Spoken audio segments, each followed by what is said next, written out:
बगैर मंसूबे के ख्वाब क्यों टूट जाते हैं? दुनिया ख्वाब देखने वालों से भरी है, मगर कामयाब सिर्फ वो होते हैं जो ख्वाब को मंसूबे में बदलना जानते हैं। तुम्हारा ख्वाब कहाँ अटका हुआ है? इस वीडियो के आखिर तक तुम समझ जाओगे क्यों ख्वाहिश और ईमान के बाद भी ज्यादातर लोग वहीं के वहीं रह जाते हैं। एक इंसान था, इसके पास ख्वाहिश थी, ईमान था, ख्याल भी वाजिया था, मगर हर दिन वो कहता कल शुरू करूंगा। साल गुजर गए, ख्वाब वहीं का वहीं रहा। असल कमी मेहनत की नहीं थी, मंसूबे की थी। ये सच हैरान कुन है। ख्वाहिश सिमत दिखाती है, मंसूबा रास्ता दिखाता है।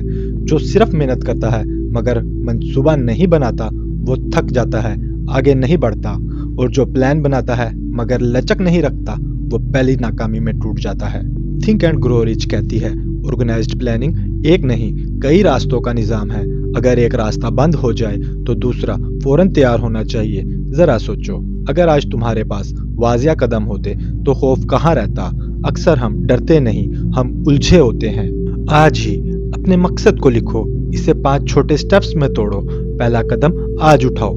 याद रखो, प्लान कागज पर नहीं अमल में जिंदा रहता है। अगली वीडियो में मैं दिखाऊंगा मंसूबा अकेला क्यों नाकाम रह जाता है और इसे ताकत कहाँ से मिलती है। पार्ट 2 मिस मत करना, क्योंकि असल फर्क अब सामने आएगा।